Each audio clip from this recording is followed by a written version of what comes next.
뭐 헤어스타일이 아주 멋진데요. 돈이 좀 들었을 것 같아요. 네. 아, 그래요? 네. 저도 좀 이렇게 뽑을까요?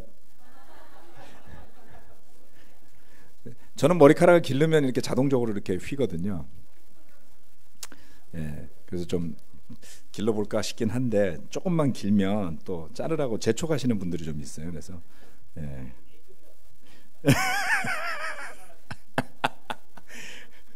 네, 참 B급만 할 수 있다고요. 자, 오늘 말씀 나누기 전에 광고사항 하나 말씀드리겠습니다. 그 4월 둘째 주에 감사합니다. 4월 둘째 주에 우리 전주 미션 예배가 있습니다. 그래서 오늘부터 이제 모여서 전주 미션 예배 준비를 시작하려고 합니다. 그래서 관심 있으신 분들은 예배 끝나고 저 뒤에 보면 전주에서 살 것 같은 분들이 이렇게 모여 있을 거예요. 그래서 와서 인사하시고 같이 만나주시면 감사하겠습니다. 이번에는 우리 김세원 형제 외삼촌 되신 분이 그 예배당을 쓸 수 있게 해주셨어요. 그래서 우리가 가서 그 교회 예배당에서 예배 마치고 나서 오후에 아마 예배를 드릴 것 같고요. 지난번에 그 다문화 가정과 탈북자 중심의 선교를 하는 교회입니다만 장로교 교회인 것 같아요. 가서 예배를 드렸었습니다. 그래서 이번에는 그 예배 와서 설교를 좀 해줬으면 하는 부탁을 받았습니다. 제가 다른 교회 가서 설교하는 거 진짜 힘들어하거든요. 여러 가지 이유가 있는데 반응이 없어. 너무 설교하기 힘들어요. 그러니까 제가 우리 교회에서 되게 스포일 됐다라는 거를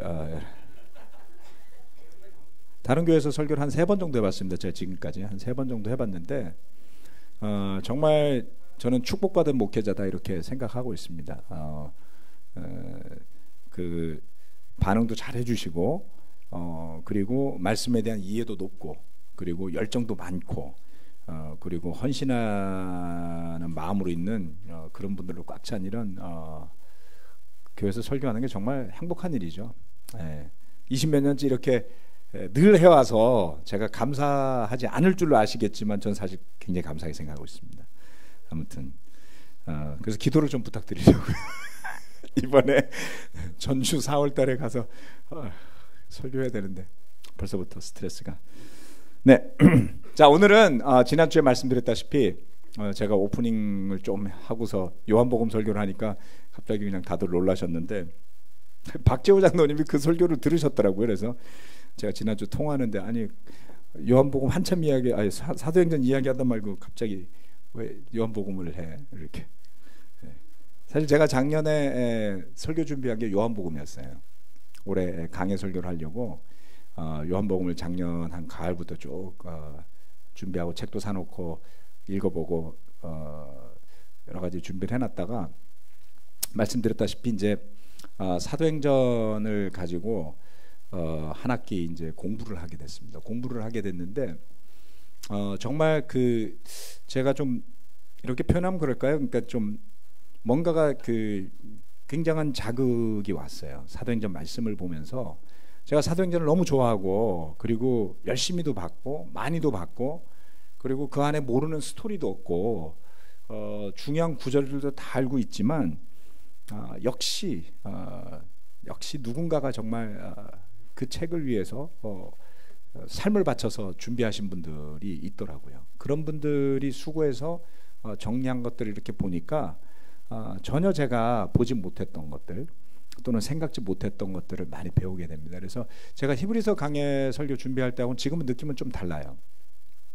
히브리서는 워낙 오래전부터 생각했고 준비했고 고민했고 뭔가 만족스럽지 못한 상태에서 막 굉장히 몰입을 해서 했다면 이번 사도행전 강해는 그런 것보다는 제가 배우는 느낌이 굉장히 많습니다. 그러니까 이런 건 내가 생각을 못 해봤다라든가 그래서 또 하나는 이 과정이 이제 석사 과정인데요.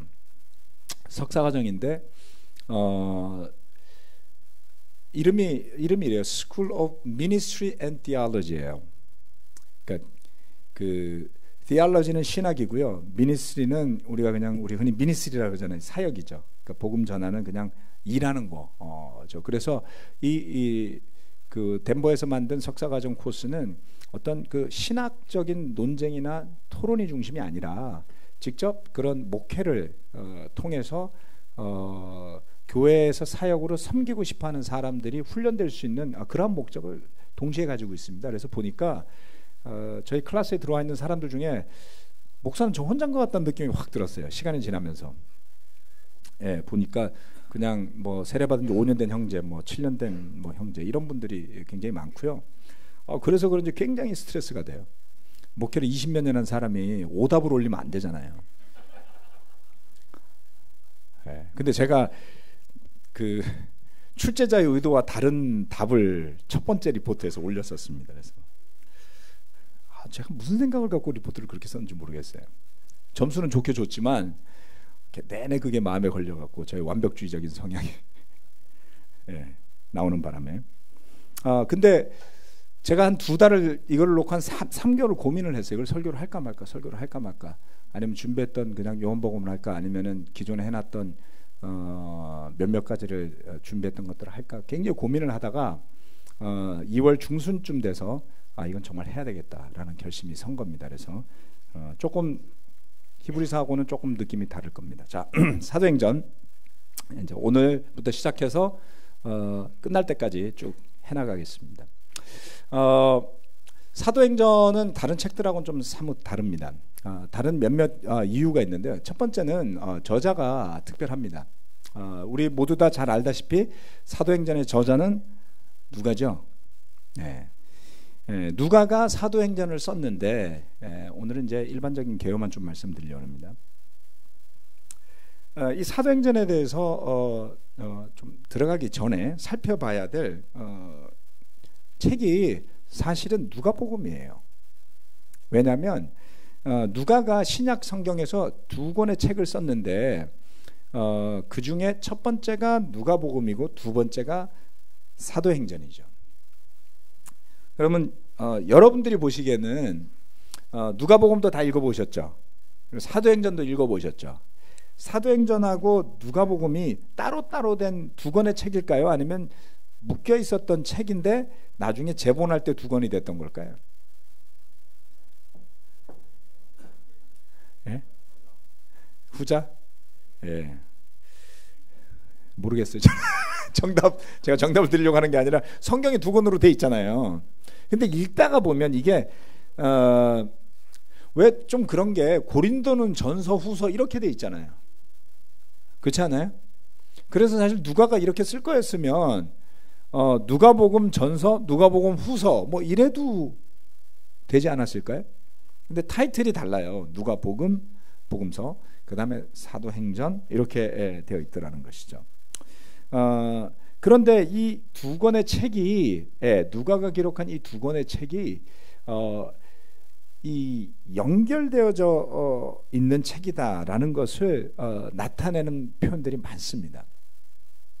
자, 그 증거로 누가복음의 마지막 부분, 누가복음 24장 49절 말씀에 보면 이런 구절이 나오는데 이 구절이 참 놀랍게도 누가복음에밖에 없어요.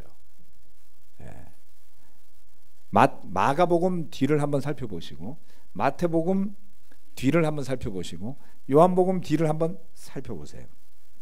기억하실 수 있는 분들은 기억을 해보시고 이 구절은 뭐였냐면 이런 구절이었죠. 보아라, 나는 내 아버지께서 약속하신 것을 너희에게 보낸다. 그러므로 너희는 위로부터 오는 능력을 입을 때까지 이 성에 머물러 있어라. 이 말씀이 누가복음에만 기록이 되어 있습니다. 성령에 대한 말씀이 마가복음 말미에 있긴 있지만 이 누가복음처럼 예수님이 구체적으로 제자들에게 디렉션을 주지는 않았었어요. 근데 여기 보면 예수님이 뭐 하라 그랬어요? 이 성에 머물러 있어라. 그 성은 어디였죠? 예루살렘 성이었어요. 제자들이 예루살렘 출신인가요? 제자들의 주 행동 무대는 갈릴리 호수 주변이었죠. 제가 지지난주 설교하면서 이 지형을 잘 보려면 호수 두 개를 기억하시라 그랬잖아요. 작은 호수 위에 있는 거는 갈릴리 호수고 밑에 크게 있는 호수가 사해인데, 예루살렘은 사해 옆에 있고요. 그 다음에 나사렛이라든가 신약 성경에 나오는 많은 동네들은 대부분 갈릴리 호수 주변에 있습니다.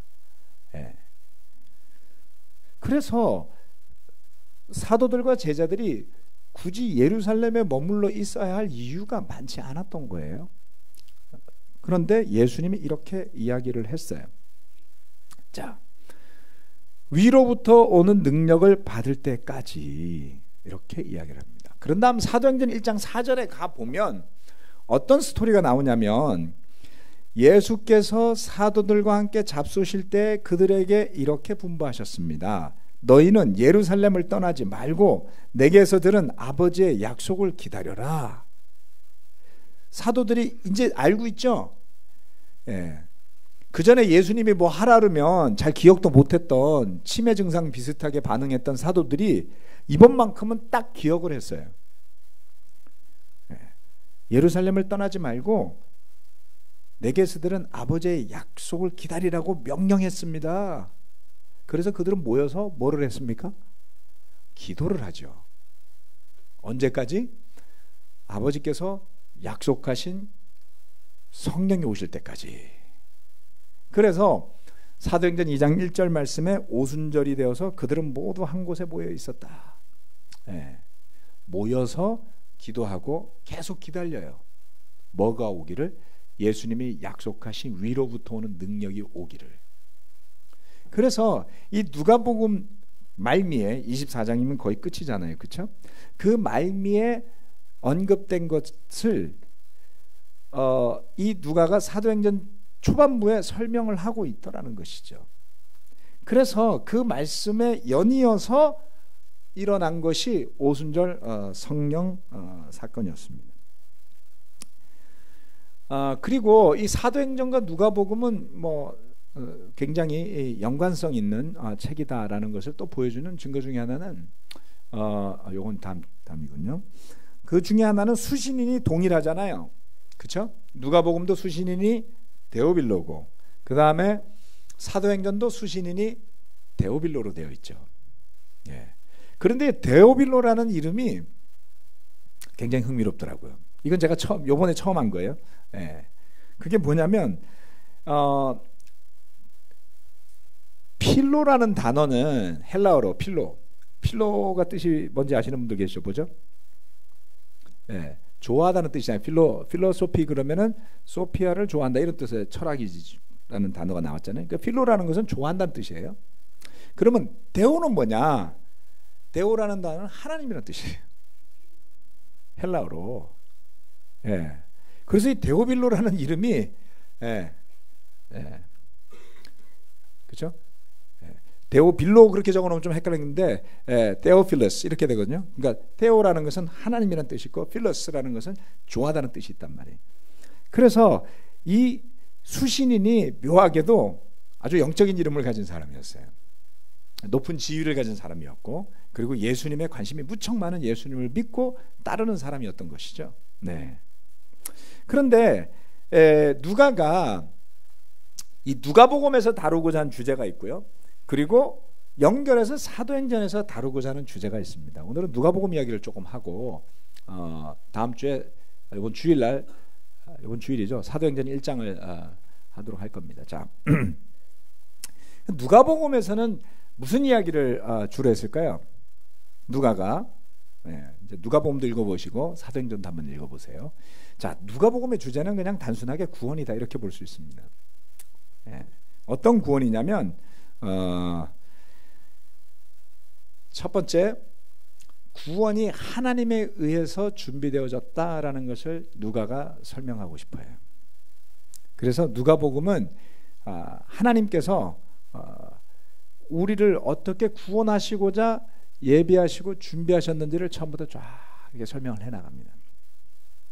자, 그것을 그 다음 두 번째는 그 구원이 하나님께서 예비해 주셨는데 누구를 통해서 오냐면 구원은 예수 그리스도에 의해서 주어지더라는 겁니다.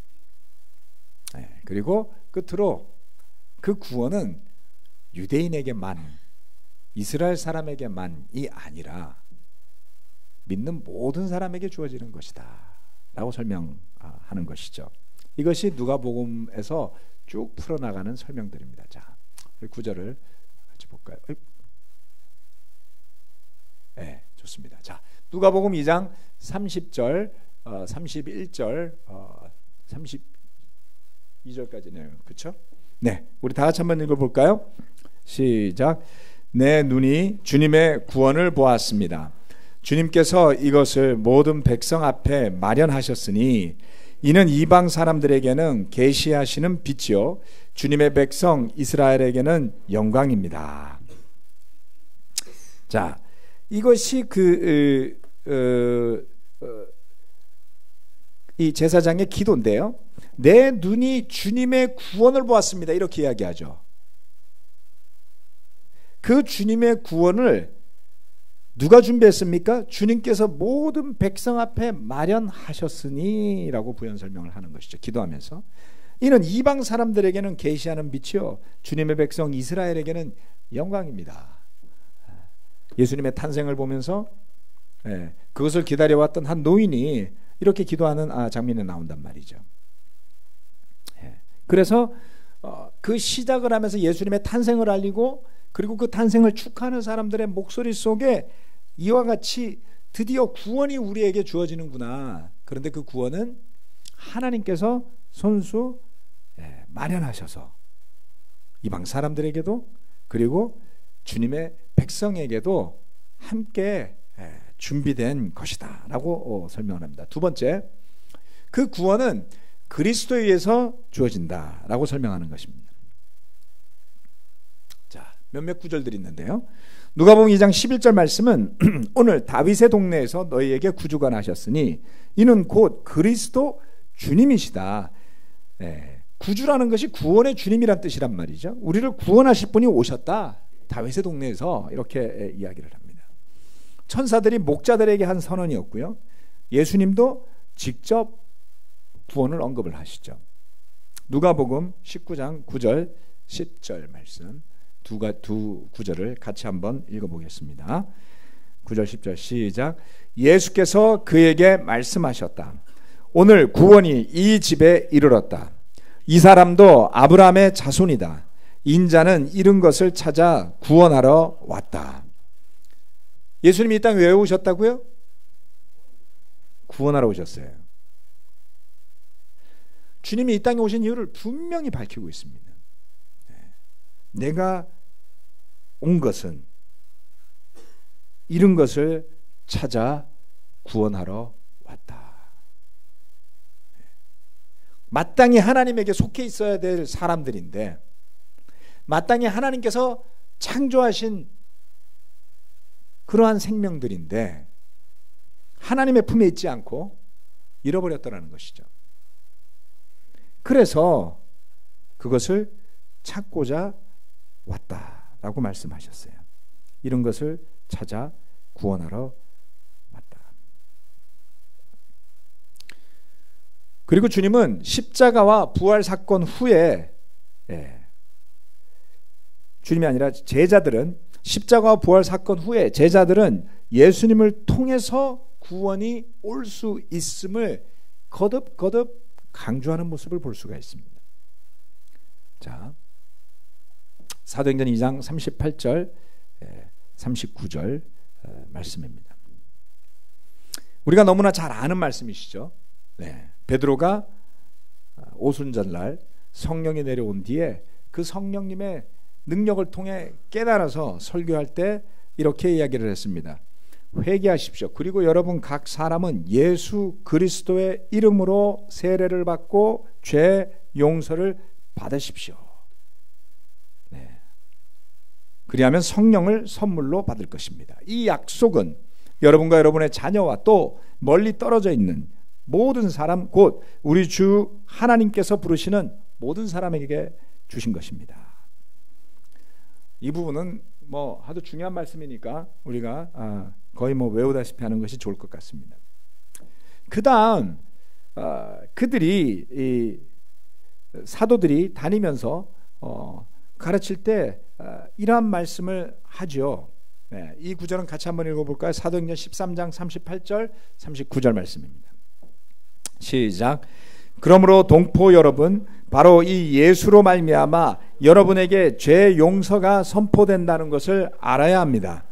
여러분이 모세의 율법으로는 의롭게 될 수 없던 그 모든 일에서 풀려납니다. 믿는 사람은 누구나 다 예수 안에서 의롭게 됩니다. 아멘. 자, 우리에게 죄 용서가 선포되는 것은 바로 예수 그리스도로 말미암아 되는 것이다 라는 것을 동포들에게 설파하는 바울을 볼 수가 있죠. 유대인들은 예수님을 메시아로 받아들이지 않아요.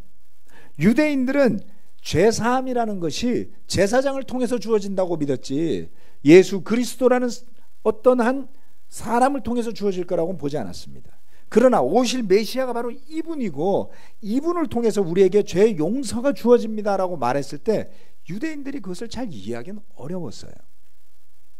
제사장도 아닌데, 성전도 없는데, 희생양도 없는데, 그래서 그 십자가 사건과 부활을 놓고 양 대신에 예수님이 피를 흘렸다는 사실, 십자가를, 또 거기에서 부활하신 하나님의 아들이심을 이야기했을 때에 그것을 믿는 유대인들도 있었지만 믿지 않는 유대인들도 있었습니다. 모세의 율법으로는 의롭게 될 수 없었던 그 모든 일에서 풀려납니다. 율법의 완성을 이야기하는 것이죠. 그래서 누구든 믿는 사람은 누구나 다 예수 안에서 의롭게 됩니다. 뿐만 아니라 사도들은 붙잡혀간 그들을 체포했던 사두개인들과 제사장들 앞에서 이렇게 이야기합니다. 이 구절도 아주 중요한 구절이니까 우리가 같이 한번 읽어보도록 할까요? 시작. 이 예수 밖에는 다른 아무에게도 구원은 없습니다.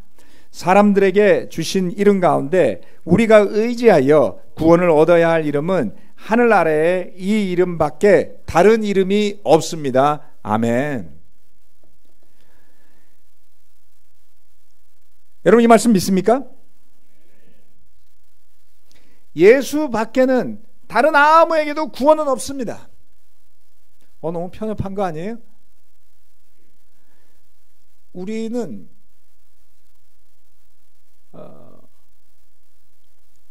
이러한 확신 있는 목소리를 받아들이기가 쉽지가 않아 합니다. 왜 다른 길은 없다고 이야기할까? 편협된 것 아닐까라는 생각을 하시는 분들도 있습니다. 그것도 문제지만 더 큰 문제는 교회라는 간판을 달고서도 예수 이외에 다른 이름을 붙이시는 분들이 많더라는 것이죠.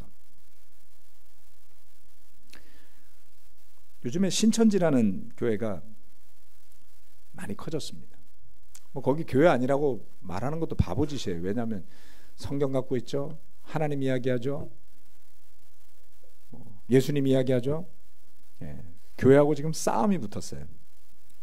누가 더 옳은지 토론해보자 이러면서 성경 토론까지 제안할 정도가 됐는데 교회들이 참 궁색합니다. 뭐가 궁색합니까? 맞서서 뚜렷하게 목소리를 잘 내지 못하고 이단이라는 말 하나로 그냥 디스만 하면, 요즘 시쳇말로 사람들이 알아서 주의해 줄 걸로 생각하지만 그렇잖아요. 더 많은 사람들이 궁금해하고 젊은 사람들이 구름대처럼 몰려가서 신천지 예배당을 가득가득 채우고 있습니다.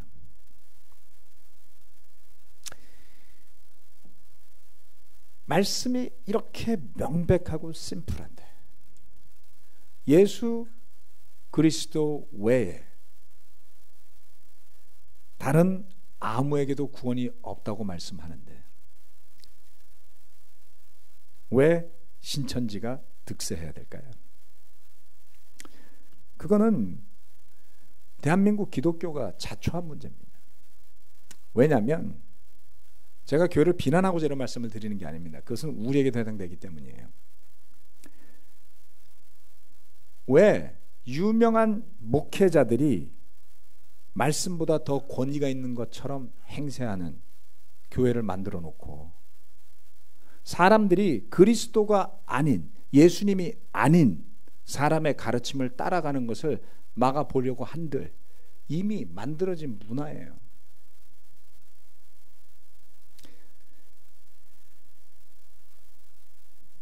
주님이 권위가 있고 말씀이 권위가 있어야 되는데 전하는 목사에게 권위가 있어요. 전하는 목사의 학위에 권위가 있어요. 오죽하면 그토록 유명한 대형교회 담임 목사가 되려고 자신의 학력을 위조해야 되겠어요?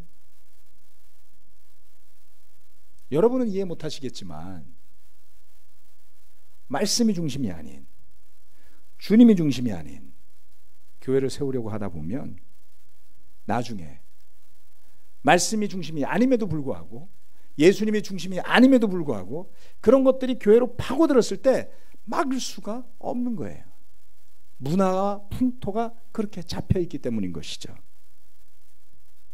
교회가 말씀 위에 세워지지 않으면 예수 그리스도의 이름만으로 전파되어야 할 복음이 때로는 바울의 이름으로 전파되고요, 때로는 게바의 이름으로 전파가 되고요, 때로는 아무개 목사 이름으로 전해지는 것이죠.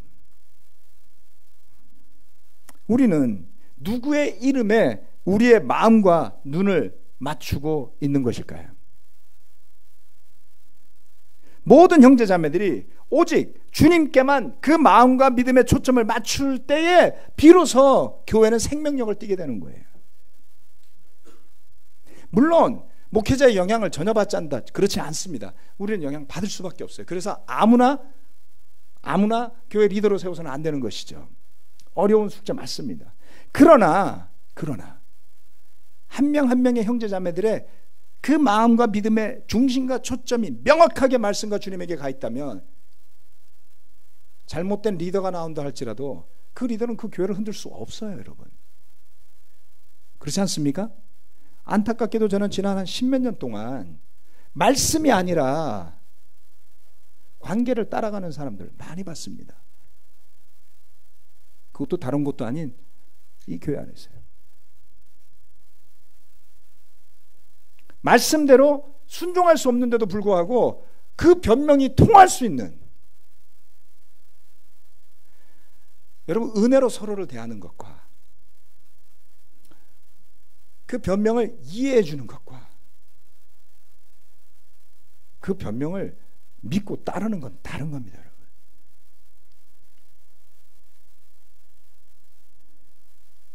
사람에게는 그 어떤 초점도 주어지지 않도록 해야 합니다.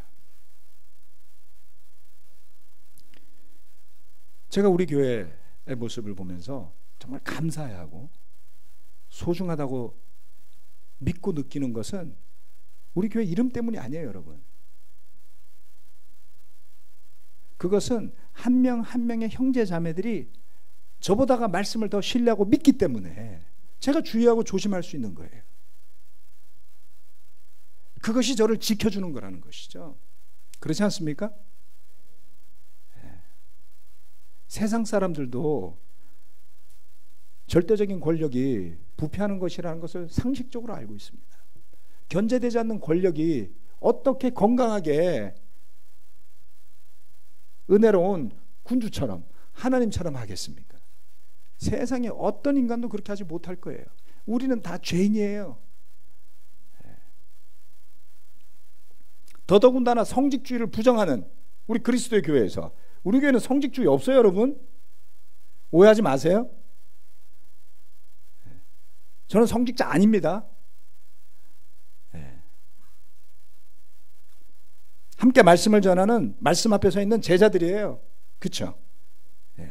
필요에 따라서, 말씀의 가치에 따라서 목회자로 세워지고 훈련받고 안수받았을 뿐이지, 그것이 제가 거룩한 사람임을 보증하는 수표가 되지 못한다, 이 말씀이에요.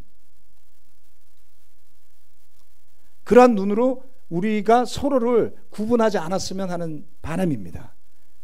저는 말씀에 따라서 그 말씀에 순종하는 한 이벤젤리스트로서, 복음을 전하는 사람으로서 기능할 뿐이지, 저의 사고나 저의 철학이나 저의 생각이 여러분의 생각보다 더 성경적이라는 것을 설파하기 위해 이 자리에 있는 것이 결코 아닙니다.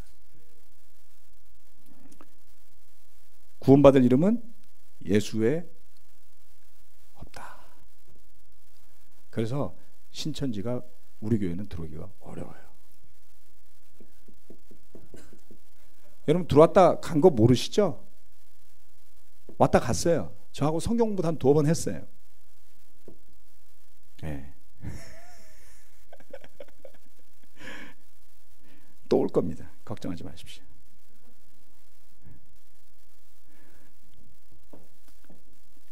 우리가 주님에게만 우리의 마음과 믿음을 초점 맞출 수 있다면 신천지가 문제겠습니까? 그렇죠? 네. 자, 그래서 이 구원이 오직 그리스도 예수에 의해서만 우리에게 주어짐을 잊지 마시길 부탁드리겠습니다. 우리가 높여야 될 이름은 주님의 이름밖에는 다른 이름이 있어서는 안 되겠습니다. 세 번째, 구원은 모든 사람에게 주어진다라는 것이죠. 처음에 읽었던 누가복음 2장 31절에서 32절 말씀에 이미 언급이 되었죠. 모든 백성, 즉 이방인들 또는 이스라엘에게 해당되는 구원이었습니다. 네. 누가복음 3장 4절부터 6절까지 말씀을 보면 이 말씀은 예언자 이사야의 예언서에 적혀있는 말씀을 인용했습니다. 광야에서 외치는 이의 소리가 있다. 너희는 주님의 길을 예비하고 그 길을 곧게 하여라. 모든 골짜기는 메우고 모든 산과 언덕은 평평하게 하고 굽은 것은 곧게 하고 험한 길은 평탄하게 해야 할 것이니 모든 사람이 하나님의 구원을 보게 될 것이다. 아멘. 이사야가 이미 예수님이 오시기 전에 그건 700년 전에 이 예언을 했어요. 네. 모든 사람이, 거기는 모든 민족들을 이야기합니다. 이스라엘만이 아니라 주변의 국가들도, 모든 민족들이 라는 말씀이 있는 것을 우리가 간과해서는 안 되는 것이죠. 이 세례 요한의 설교는 이사야서 40장을 인용한 것인데요, 그 이사야서 40장의 마지막 구절이 모든 사람이 하나님의 구원을 보게 될 것이다 라고 말하고 있는 것이죠. 어떠한 인종의 차이도, 성의 차이도, 민족의 차이도, 언어의 차이도 없이 우리가 한마음 한뜻이 되어서 창조주 하나님, 그의 아들 그리스도 예수를 믿고 구원을 보게 될 것을 이야기하는 것입니다. 사도행전 2장에서는 더불어서 이야기하죠. 베드로의 설교였습니다. 요엘서를 인용한 하나님께서 말씀하신다. 마지막 날에 나는 내 영을 모든 사람에게 부어주겠다. 모든 사람에게. 이 누가는 유대인이 아니었다고 그래요. 누가가.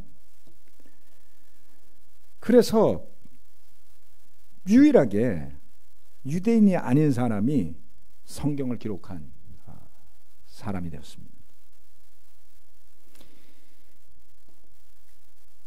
누가는 그의 초점의 모든 포커스를 예수님에게다 두고 누가복음을 기록해 나가기 시작합니다. 자세히 조사해 보았으므로 라고 말하면서, 그리고 하나하나 그가 조사한 내용들을 누가복음에서 이야기하면서 그 모든 초점이 예수 그리스도에게로 모이도록 했죠. 그가 그렇게 복음을 기록했을 뿐만 아니라 나중에 사도행전에 넘어가서는 전도 여행에 따라 나서는 기록들이 나옴을 알고 계시죠? 사도행전에 보면 우리라고 표현하는 장면들이 있습니다. 바울과 바나바, 또 나중에 실라 등등 선교팀을 구성해서 갈 때 때때로 누가가 그들과 함께 했더라는 것을 볼 수가 있어요. 잘 살펴보니 누가는 그 복음서를 기록한 학자였을 뿐만 아니라 그런 복음을 가지고 전하기 위해서 나섰던 실천적인 목회자였던 것입니다. 예수 정말 대단한 것 아닌가요?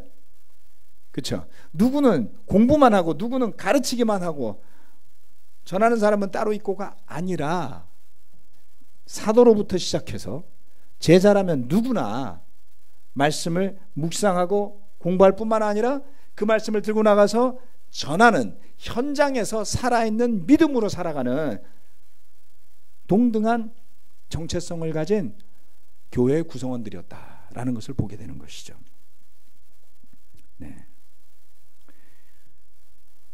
그래서 주님께서 불러주실 미래 세대까지 영향을 미치는 이 놀라운 말씀들이 누가에 의해서 기록이 되었습니다.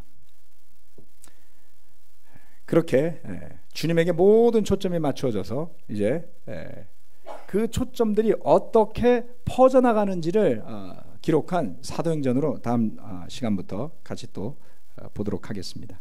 여러 가지 사건들은 많은데요. 말씀 가운데 나오는 배울 만한 또 생각해야 할 만한, 때로는 고민해야 될 만한 주제들이 상당히 많습니다. 그래서 함께 기도하시면서 마음으로 또 준비하시고 또 같이 나눌 수 있게 되기를 바라고요. 기도하고 마치도록 하겠습니다. 같이 기도하시겠습니다.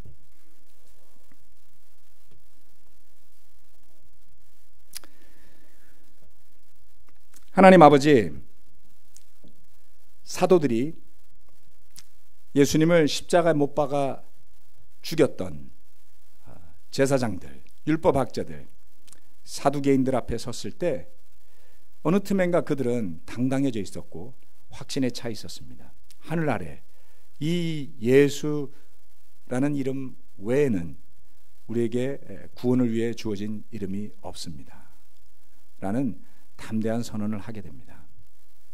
주님, 때로는 우리의 눈과 마음이 그 예수님을 향하지 못한 채 내 마음과 눈에 드는 것들로, 내 생각에 맞는 것들로 달려갈 때가 있습니다. 하나님, 우리가 성격에 맞아서 하나가 되고 서로 취미가 맞아서 하나가 되는 것이 아니라 주 예수 그리스도를 믿는 믿음 때문에, 그리고 그 복음 때문에 이 자리에 모여 하나가 되었습니다. 그러기에 주님, 세상적인 것들을 이겨내고 뭉쳐질 수 있는 그 화합과 하나됨의 힘이 어디에서 오겠습니까? 그것은 복음에서 오고, 그 복음은 그리스도 예수로 말미암는 것이니 우리가 서로 친화력 있게 친구가 될 수 있다면 그것은 바로 예수 그리스도로부터 오는 것임을 잊지 않기를 기도합니다. 우리가 그 복음으로 말미암아, 회개함으로 말미암아 조금이라도 변화되어진 삶을 살 수 있게 되었다면 그것은 조금이라도 더 나은 나의 인성에 기인하는 것이 아니라 주님께서 허락하여 주신 생명력 있는 살아있는 말씀의 능력으로 된 것임을 잊지 않도록 도와주십시오. 우리의 깊숙한 죄성은 늘 자신을 자랑하고 싶어합니다. 늘 자신의 것만 눈을 돌리고자 할 수밖에 없는 존재임을 고백합니다. 그러나 주님, 복음에 눈을 돌리고 예수 그리스도를 우리 삶의 주인과 중심을 삼을 때 비로소 우리의 힘을 넘어서는 주님의 능력으로 변화되어져서 이 세상에 생명의 복음을 전하는 주님의 도구로 살아갈 수 있으리라 믿습니다. 하나님, 2000년 전에도 그랬지만 지금도 어떤 세대보다 악한 세대임을 보게 됩니다. 주님, 그 가운데 주님의 복음의 빛이 어느 때보다 더 밝고 환하게 타오를 수 있도록 축복하여 주십시오. 형제자매 한 명 한 명이 그처럼 복음의 뿌리를 내리고 말씀에 토대한 신앙으로 굳건하게 서서 주님의 은혜 가운데, 주님의 사랑 가운데 넉넉하게 이 세상을 이겨내며 갈 수 있도록 이끌어 주시길 바라며 예수 그리스도 이름으로 기도합니다. 아멘. 마치겠습니다.